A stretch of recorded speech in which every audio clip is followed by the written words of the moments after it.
N'akwụkwọ nke Jenesis chapter 2, n'ime eluigwe na ụwa na otito ihe ha niile ka emechara, n'ụbọchị nke 7 ka Chineke jezuru ozi ya nke ọ lụrụ. O wee zuru ike n'ụbọchị nke 7 n'ozi ya niile nke ọ lụrụ. Chineke wee gọzie ụbọchị nke 7, dokwaa ya nsọ, n'ihi na o zuru ike n'ime ya n'ọrụ ya niile nke ọ lụrụ.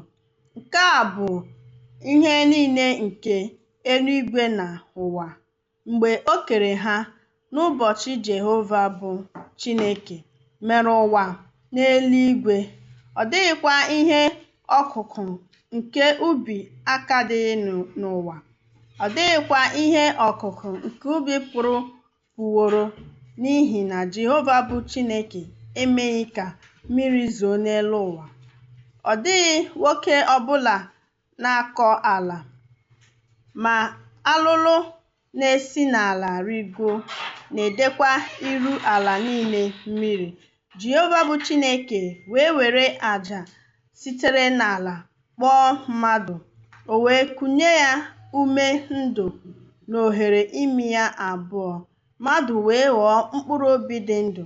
Jehova bụ Chineke wee kụọ ubi agbara ogige n'akụkụ iru anyanwụ na Iden.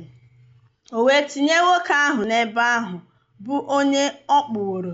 Jehova bụ Chineke wee mee ka osisi ọbụla si n'ala puo bụ nke dị ụtọ n'ile anya, nke dịkwa n'ihe oriri, bụ osisi nke ndụ nke dị n'etiti ubi agbara ogige, na osisi ịma ezi ihe na ihe ọjọọ.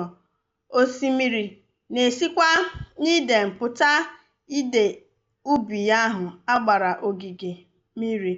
O wee si n'ebe ahụ kewaa, wee ghọọ isi iyi osimiri anọ. Aha nke mbụ bụ Pishọn. Ọ na-aga ala Havila niile, ebe ọlaedo dị, ma ọlaedo ala ahụ dị mma. Delium na nkume onyis dịkwa ebe ahụ. Aha osimiri nke abụọ bụ Gahọm. Ọ bụ otu osimiri ahụ nke na-eruru ala Kush niile. Aha osimiri nke atọ bụ Hidkel. Nke a bụ nke na-asọba n'ihu Asiria. Osimiri nke anọ bụ Yufretis, bụ Elohim wee were mmadụ ahụ tinye ya n'ubi Iden agbara ogige, ọrụ ubi na idebe ya.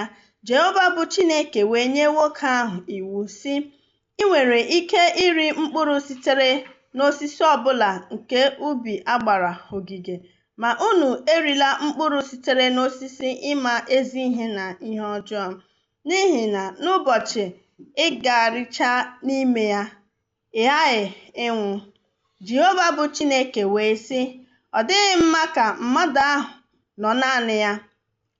M ga-eme ya onye inyeaka dịka ya.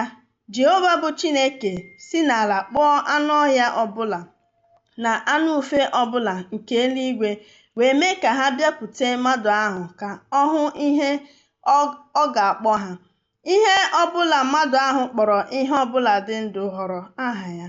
Nwoke ahụ wee kpọọ anụ ụlọ niile, anụ ufe nke eluigwe na anụ ọhịa niile ọbụla aha, ma ọ dịghị onye inyeaka dịka ya họworo nye mmadụ. Jehova bụ Chineke wee mee ka oke ụra daa mmadụ ahụ. Ka nwoke ahụ na-arahụ ụra, o were otu ọgịrịga ya mechie anụ ahụ na ọnọdụ ya, bụ Elohim wee mee otu nwanyị ọgịrịga ahụ, nke o wepụtara n'arụ nwoke ahụ, mee ka ọ bịakwute nwoke ahụ. Nwoke ahụ wee sị, ugbu a bụ ọkpụkpụ si n'ọkpụkpụ m pụta, na anụ ahụ sitere n'anụ ahụ m. A ga-akpọ ya nwanyị, n'ihi na ọ ga-arapụ mpa ya na nne ya, ya na nwunye ya wee ghọọ otu anụ arụ. Ma nwoke ahụ na nwunye nwanyị ahụ gba ọtọ, ma ihere emeghị ha.